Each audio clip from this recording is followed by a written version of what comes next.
Okay, we just got done with our interview with our new good friends and almost neighbors, Mike and Summer Yarbrough, right here in the Lake Norman area. And what stuck out to you in this conversation, honey? Well, I was kind of surprised when they were talking about a season of separation for their marriage. I mean, how vulnerable is that? A lot of times you hear people separating, but not necessarily working it out and getting back together. They were just so overwhelmed with family and work that it was too much for them, and they just needed to take a pause.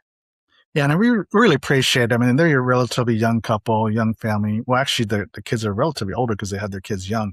But we covered a lot of ground from, hiring friends and family and how you deal with those dynamics and all that. But also similar to your, what stuck out for you is what stuck out was just their vulnerability, their authenticity to speak about the marital issues and how sometimes you just got to put pause on the business. Now, it's not like they stepped away from the business. They had to work, but they weren't trying to build it and grow it and all that. They were just maintaining the status quo while they really focused the main part of their energy into their marriage. Even though they had that period of separation, but at the same time, even while they weren't living together in the same house, they were still working on their marriage. And they made sure they prioritized that. And they're just better for it now, not just as husband and wife, but as business owners. And so you'll be surprised at how, as they unpack this, right, how it really does, how you see how the priority of marriage and how they're able to really build the business. In fact, the business is doing better now than it was probably before they had the marital issues, which stands to reason because when they're healthier as individuals, as a couple, they're better leaders, right? So let's get right into this conversation. Thriving in Tandem. It's a podcast for you, the married entrepreneur that wants to win in business and marriage at the same time. Welcome to Thriving in Tandem. Hey, Thriving in Tandem family, welcome back. Hi, you guys. We got our first guest after our little break and after our 250th episode. And it's exciting because they're our new neighbors and friends. I know, we have new friends. It's so interesting because Mike and Summer Yarbrough, they actually, I guess your assistant reached out to us probably early in the year, earlier this year, I think it was.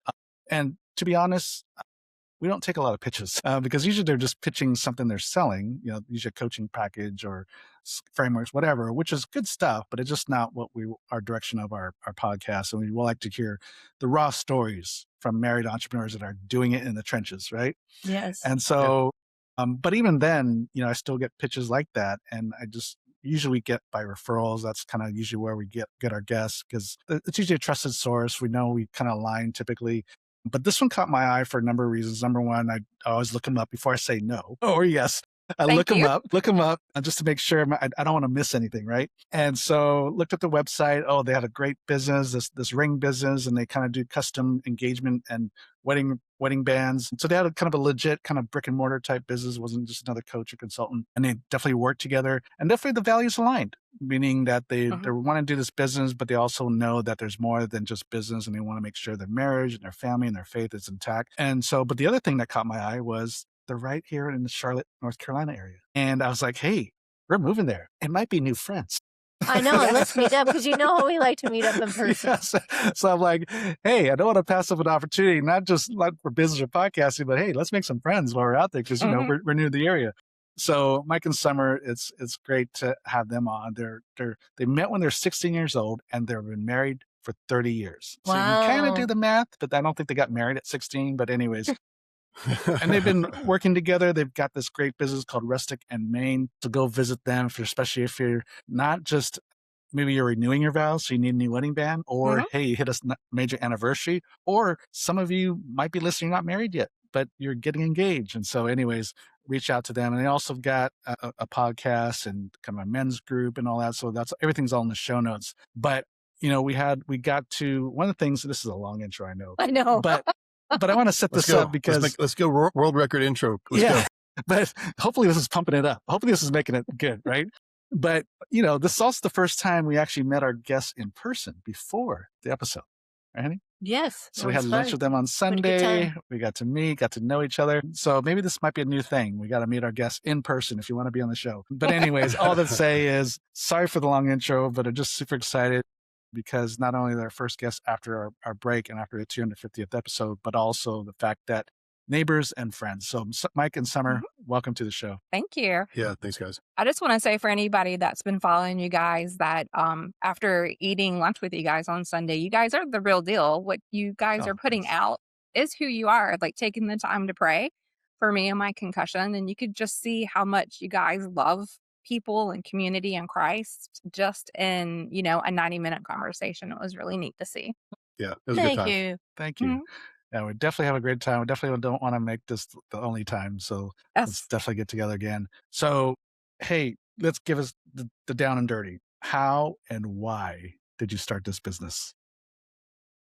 Okay, so I was a software dev for a number of years, worked in the IT industry, and even though I was doing well with that, I really wanted to work with my hands. And with the Wolf and Iron podcast that I was doing at the time, I would actually reach out to other entrepreneurs that were doing leather craft or woodworking or something like that. And I got really inspired by a lot of the things that I saw happening, just handmade goods. And I wanted to do something like that. I was also a little bit of a woodworker, tinkerer. So I had You're some making. I was making bows and just for myself, nothing entrepreneurial on that front.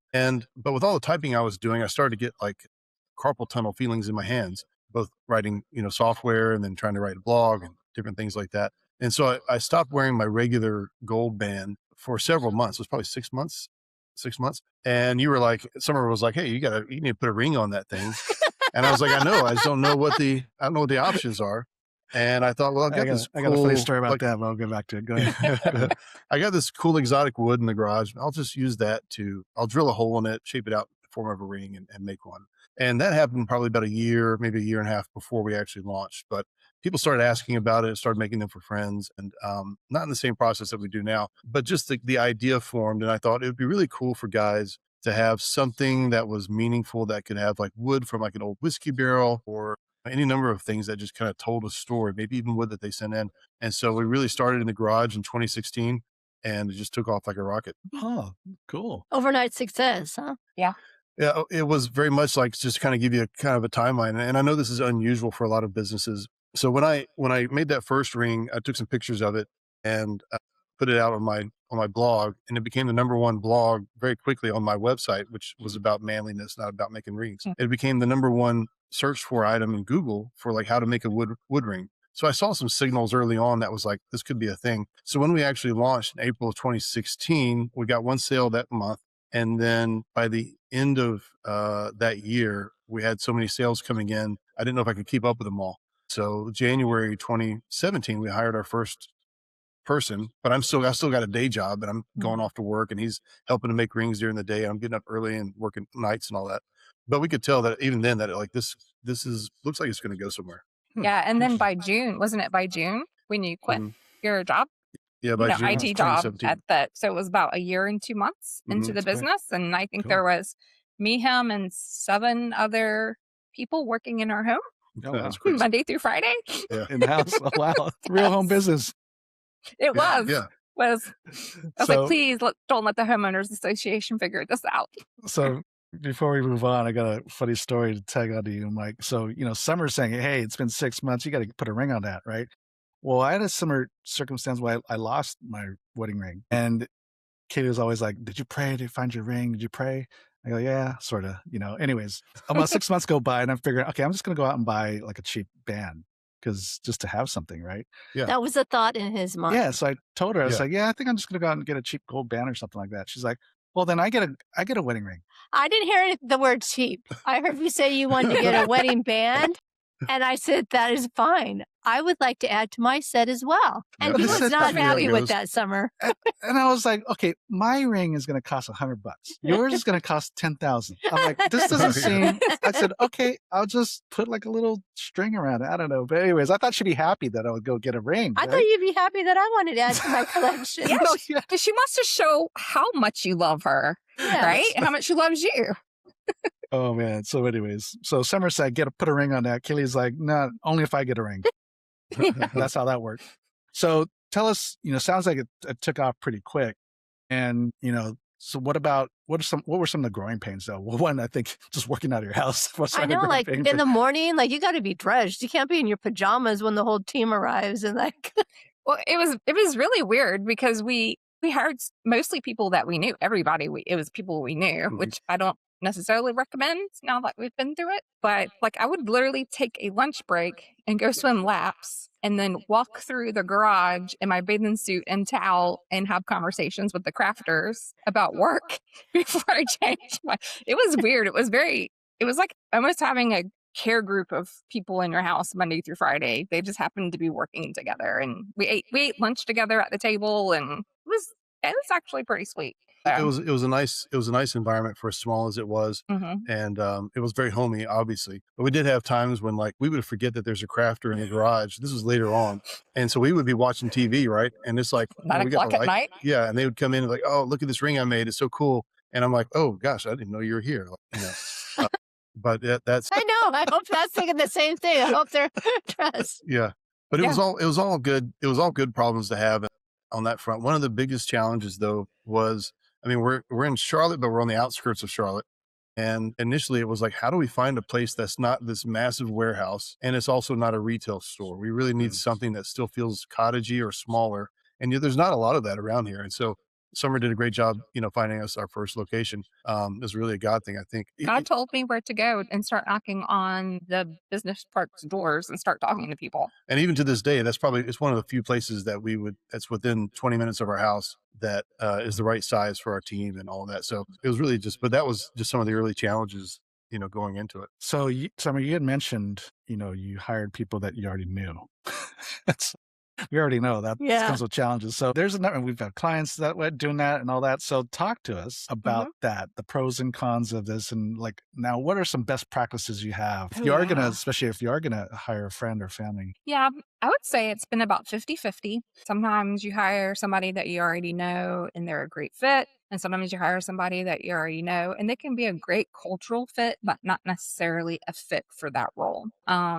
We met like the first couple years, we made a mess out of it. And I think we actually hurt some of our friendships. I mean, I know we did Yeah. and stuff. So some of the things that we've decided to do is make sure that we interview other people, right? Like if you have a friend that Yeah. could possibly fit the job, you want to make sure that you've also interviewed other people who might be a better fit. And then you have to consider what that seat or what that position really needs, right? And also I think being open and honest with your teammates, period, but particularly ones that you know have a friendship with. Like sometimes you develop the friendship after you hire somebody, Yeah. right? Like Yeah. you're like, man, we're great friends. Our photographer, I love Lindsay, and we just love Lindsay and Grant. We hang out with them, and it's how do you have boundaries with when you're hanging out, you know, at a concert and when you're at work, and being open and transparent with them, and I think checking in every 3 months with their performance. So I think when you love somebody or you really enjoy somebody, it's kind of easy to not want to have the hard conversations. But if Yeah. you let it pile up in a year, you're going to lose a teammate and you're going to lose a friend. Mhm. So having those conversations regularly, I think is a really good idea. Yeah. Talk a little bit more about that because I want to came on because that is important. So, you know, most of our audiences, even like our clients, are just like you guys, and you're hiring people that you know, sometimes family members and all Mhm. that. You know, it's kind of a small business environment. So, yeah, that's definitely best practice. I think you just hit on something like not being afraid to have the hard conversation because if you don't, it's going to get worse, right? So, Mhm. share that a little bit more and maybe you had a personal experience. Do you want to take that one? Yeah, sure. I think one of the things you got to do up front is have your core values established for your business. So this identifies not only how your business operates today, but also the vision that you have for the future of your business so that you can say, like, these are by operating on these values is how we're going to achieve, you know, part of how we're going to achieve whatever it is the goal is of the company. And so you need to make sure that your friends, your family members, or people that you're connected with, one, that they identify and believe in those core values. And then also the upfront conversation needs to be, look, I don't want to hurt the reputation that we have or the friendship we have. So we're going to establish, hey, I'm going to check in with you on 3 weeks. I'm going to check in with you at, you know, the 90-day mark and all that kind of stuff. And if it's just not working out for one of us, can we just agree that it's going to be sort of a, you know, a no harm, no foul? We'll just be honest with you, and our friendship's most important. So I think that's a particular conversation to have with those people that you're already close with. But then I think you've got to follow through with that. And that's the hardest part as a business owner if you're really busy, because there's things going on and you may not be aware of their performance, or you may be aware of their performance. You just think, well, I'll address it at some, future date, like Summer was saying. It just gets harder. It's easier to not have those conversations because you like them and you're hoping that they will maybe pick it up on their own. And so I think, And they don't. Good luck. No. so, Well, and no, that's no. what I was And gonna ask. go Do you ahead. guys communicate the expectations, especially if they're your friends, like what that is I and think, what it looks like? at the very beginning, when you're just hiring people and you're trying to figure this out, because nobody really knew how to do this, right? This was like a brand new concept in business and stuff like that. We would just hire people and it would be almost like throwing them into the deep end of the pool. And now it's like we have a onloading process. We have a job description. One of the best things we have is an accountability chart. And within the accountability chart, it says, here's your top 5 domains that you're responsible for. So they're very, very clear on what we're asking them to do in those 5 domains. They're also very clear on who they report to and who is underneath them. I think that's really clear. For us, I think it's frustrating for when people are familiar with us or they're friends with us even after we hire them. They want to go around and above their superior and just come Go to right to us. you. And Yeah. that was really hard, particularly at the beginning. And the people who've been with us for, close to a decade, to go from a mom and pop business in the home where Well, you could just talk from to a flat, somebody anytime right. to like now there's structure. And guess what? There might be a person in between you and the owner. And we really need them to go to that person and try to solve the problem before they escalate it to us at that point. So what was like a major challenge that you guys had to really work through as a couple in the business? Like especially any kind of major decision, whether it's something that potentially is a good thing to happen or just working through a difficult situation that's going to affect your business and family, and you have points of disagreement, talk to us about a time when you have to Yeah. kind of I work through mean, significant challenge. yeah, we've had a lot actually. We've grown pretty quickly. And so at every stage of growth, there's been a challenge. Either the business itself, is a challenge, trying to figure out who's in the right seat and what do we do there. But then we've also had, of course, like over a decade now, we've had a lot of life challenges that have happened that end up affecting the business because, it's what we do. So, I think the biggest one was we got separated in 2019. And, I don't know if we even told you guys that, but no, so surprise. But we made it, thankfully, we're still here. But we separated in 2019. So this is like, the business is growing. We got a lot of employees and we had to let people know what was going on, because it was like, why is Mike and Summer not at the office at the same time anymore? There's obvious tension between us and a lot of other things that were going on. And so without getting into all of that, it was on the one hand embarrassing, also a struggle, because you realize like, I can't just stop doing this thing because people are dependent on us for their paychecks and our paychecks too. So you end up, realizing like, that there's a level of responsibility that we have that weighs on you that's different than when you're not a business owner. And so just going through that was a challenge, but thankfully, we made it through it and are much better for it. And I think the people who got a chance to see that, the employees that got a chance to see that, probably have more confidence in us now, that knowing that if Mike and Summer have a hiccup, don't worry, it's not the same thing as separation. So there, Don't worry. It could be worse. It could be worse. Yeah, that's our motto. It can be worse. No, it's not. Set the bar low, man. We had, because we got married so young, we had children so young, and all sorts of different like difficulties that were just on the outside that affected our family and stuff. Yeah. Like everything kind of came to a head. Like when we were working with each other, it's like it was just double. Like if you have issues or problems in your marriage and you work together, it's going to amplify it. If you guys have something that really works in your marriage and you work together, it's going to amplify it. So there were things that we had to figure out about ourselves and our marriage to be able to continue being married, but also to continue being the best business partners that we could be. And I think if we hadn't taken that time, and so I think we were like, it was 3 months that you didn't live in the home, that if we didn't take that time, it would have blown up, right? We would have had nothing. We wouldn't have had a marriage. We wouldn't have had a family. I don't think the business, would have survived. So sometimes you just have to put a break on it and take care of what's right in front of you so that you can go forward, right? It'd been easy to put a Band-Aid on it. Like separation isn't a popular thing in our church community, right? Mm. It's not a popular thing in the homeschool community. And to say, no, like, this is what we need right now so that we can be better later on. I mean, sometimes you have to do that. Yeah, I think, it's it's an important thing you bring up because, yeah, it's one thing being married together, and then when you're working together, that's Mhm. a whole nother level. Yeah, you're totally right. I mean, we totally agree. Whatever's going on at home and the way your relationship is now, things are just going to get amplified, good or bad, once you're Yeah. working together. And when you got so much coming at you, running a business, things at home, and then you say even in your bio, and you said at lunch, you have a high needs child too. So there's a lot of uniqueness to your relationship as husband and wife. And sometimes we're just going, right? Yeah. And sometimes we don't recognize the need to pause to take care of business, and not the business, but just take care of stuff, Mhm. right? And I think too many times just entrepreneurs in general, we just want to keep going because we have the business. We just got to keep moving the business forward, and we don't take the time to pause to take care of home and just take care of stuff so that we can then rejoin the business. It's not like the business stopped, I know that, but I mean, to Mhm. kind of put your full effort back in and then move forward. Pausing, because we've certainly had to make that ourselves, as well as suggest that we're clients, like, hey, you got to take your home. This is the most important thing. If you don't do this, this thing implodes, right? Then you got nothing. Mhm. Yeah. So I was imagine that was a hard decision to separate because of all the Mhm. things you Yeah, just for laid sure. out. So Yeah. how did you guys come to that agreement to do that? I don't know if it was like, I think part of it was things were so tense in the house that it was just like we needed to physically separate for a period of Mhm. time. And then it was just like, well, I'll tell you a quick little story. So, we've been married at that point almost 25 years. And it was, we've been through counseling. We've done a lot of Your different. math is bad. Is my math bad? What was it? How It many? was 2019. It was 7 years ago. So how many years? 23. Yeah, 23, almost 25 years. Okay, sorry. You see the dynamic here, right? You're 23 is closer to 25 you're the than 30. So, C. You're the C in this relationship. Yeah. This profile, the analytics. and now you can see why we separated. Details. No, I'm just kidding. No. No, it's fine. I'm just kidding. This is to be expected when I tell the story. So, Yes. and we'll try to get through it.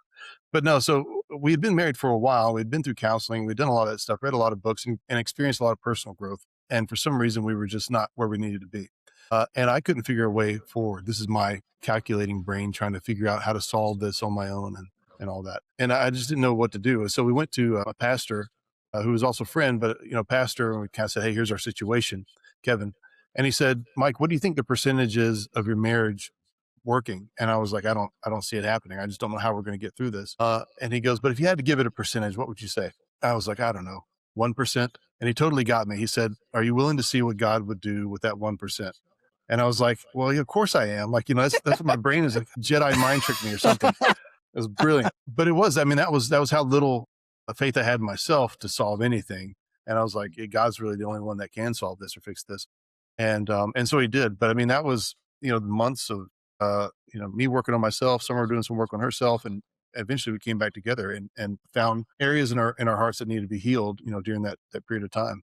But like I said, we're doing that while also trying to keep the business going. So we're like, we're showing up to work at different times, a lot of times. And it's, you're just trying to put out fires there and learn how to be a business owner while also Yeah. trying to figure out what your future looks like. It's tough. And then you have kids too on top of that. Yeah. Okay. So where were our boys at in life at that point? 7 years ago, Yeah. then they would have been 19 and 16. So Aiden was at Anderson and Liam was at home being homeschooled. Yeah. He was being business schooled, actually. He would go to work and That's we true. would school him at work or take him where he needed to go and everything. Oh. Yeah. Well, thanks for sharing, because those are some hard things. Mhm. It's hard to scale back, to slow it down, to pause, to take care of home while you're so you can be better business owners and, of course, better husband and wife and parents. So you work together, you live together, and of course, we got to have fun at some point, right? Well, I don't want to say too how good God is, because Mike only thought 1%, there was a 1% chance of the marriage getting back together. So all the people that are discouraged or having a hard time going through a challenge, this should be really encouraging to you, because 1%, that was it, you guys. I mean, he's Yeah. pretty well, out the door, it sounds like. I don't want to put words in Mhm. his mouth, but, Yeah. I just didn't see a It's way. hopeless. Yeah, He good. felt hopeless because we were doing the same dance over and over again, having a couple of good years, back in the same spot. Couple good years, back in the same spot. But I tell you, when Kevin said, what do you think God can do with your 1%? The verse that came to my mind was that whatever the locust has eaten, God can give back 100%. I was like, that's great. Because 1% times 100%, 100 times is 100%. So I'm going to have 100% marriage. That's awesome. Yeah, you should, Mike, you should start a new blog called The Bottom 1%. What God can do with the bottom 1%. Mhm. So tell us, what do you guys do for fun?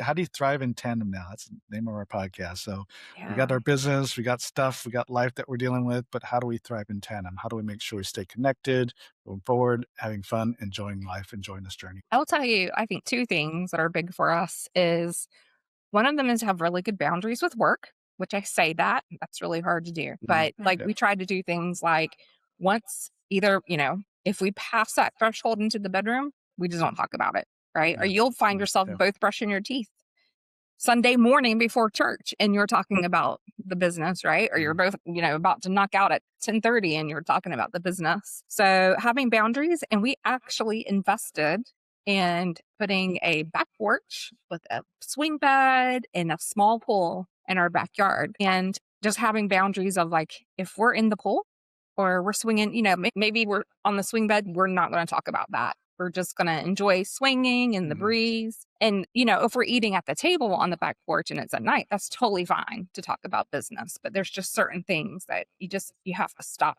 And the other thing too is one of the things that we've really learned about each other is we love to travel. I think Michael said that I'm his best little traveling buddy. So we love to travel. But if you want a week off, you have to go for 2 because we like to drive places too, because you drive, we chat about the business for 3 days. Like you got, That's get it off your mind, get 3 it off days of your transition. chest. Huh? Yeah. Yeah. And then inevitably, because, we don't have a number 2, we're just both the number 1s in the business. So we don't have somebody to like watch over everything while we're gone. We'll get a phone call. It might be something about marketing. It might be something about financials, and we have to take it. So that's just kind of my role, is be gone, plan your vacation for twice as long as you need. And for anybody if you feel guilty about taking time off your business, we went to something called C12, which is like a Christian business owner thing for a while. We know and they had some really good advice. And they said, you should take a vacation for yourself, but it also gives you insights into your business to see how it runs without you. You're going to be able to see where the weak spots are. And so, if you feel guilty about it, listen, you can take a vacation for yourself and also be doing, allowing some research to collect for how your business is performing when you're not there. Because every entrepreneur, I think, wants their business to run smoothly so that they can take time off, when they want to. Yeah. Yeah. Because I know, people think, if we take time off and the business is going to fall apart, that's the mindset, or it's subconscious sort of thinking. And I've said, if it does, you got some other problems. Yes. Yeah. You have some deep problems in the Absolutely. business. And yeah, What let's is fix I it. can't what is the book that tells, is it Clockwork, that says Clockwork, you need to be gone for a whole month cycle, so you can see what happens for a month and then you fix it, right? And then you leave again maybe 6 months or a year later, and then you can just see everything that needs to be fixed. And it's true, whatever the issues will come up, and then you can work on them for a couple of months and you'll know like where the weak points are. Yeah. Awesome. So what would you recommend? What parting thought to the married entrepreneurs out there? Each of you get a shot here as you close up. What's an encouraging word, tip, whatever that comes to mind for the married entrepreneur that's listening? I'd say get really clear on what your individual strengths are and roles are in the business. Took mine. Don't take yours, sorry. But I think you've got to remind each other of that and really appreciate each other for that. Yeah. And I don't mean, here's the thing that I like doing, but I'm not good at it. That needs to be a real honest conversation you have with yourself. There might be things that I like, but I'm really not the best at. But the main thing is that you need to be able to see, like, this is your lane and you're really, really good at these things. I want to trust you with this. So when you make a call here, I'm going to listen to you. And the same thing is true for the other person. Hey, when you make a call in this area, I'm going to listen to you. And there's certainly things that we'll talk through back and forth. But I think just understanding, like, what are our strengths and our gifts, personality types and all that kind of stuff. So now you got to come up with one on the fly. So My gosh, a parting word of wisdom. What's plan B? That it's not your business, it's God's business. There you go. And that's something that I'm walking through right now with being off. Well, it's been about 3 months with my concussion. And only really fractionally working in the business. Like I kind of hear what's going on or have some input here and there. And I keep on wanting taking it back, right? I want to worry about it. I want to be stressed out about it. I think, I need to have this input, and just being to say, like, you know what? Everything we have is from God. And if you just have to let it go sometimes and let God be like to steer the business. So, and trust your spouse. Yeah. Yep. There you go. And not be mad 6 months later when you finally come back into the business and see all the ways he screwed up. No. Or ways you improve things. Yes, for apology. there you go. Apologize I up was going front, to Mike. say, Yeah, exactly. everybody at work has my Slack and my phone numbers. Let me know if that was happening. All right. So we've got your rusticandmain.com, wolfandiron.com, bestbythelight.com. That's the book, I think. Besetbylight.com. That's my photography. Yeah. Oh yeah. And then Tending the Fire. That's your book, right? Yep. And then Pippin, You're Just All Right, which is just like Pippa, but Pippin. I know. So how's anywhere else where people should get a hold of you or find you? No, I think that's fine. Any of those resources, rusticandmain.com is where you're going to see most of us and our team. You're going to be able to see all the products, and you can probably find other links to things that we've done out there as well. Mike and Summer, it's great to have met you in person and also to have you on the podcast. Thank you so much for sharing your story and being transparent. Yes, this has been fun having you guys on. Yes, So, thank you. So since you're still listening, go ahead and share this with another married entrepreneur who needs to hear this. And until next week, God bless. Thank you for listening to the Thriving in Tandem podcast. Please visit our website, marriedentrepreneur.co, for a variety of free resources to help your marriage and business succeed. And feel free to leave us a review and share this episode with another married entrepreneur. That would mean so much to us. See you next week.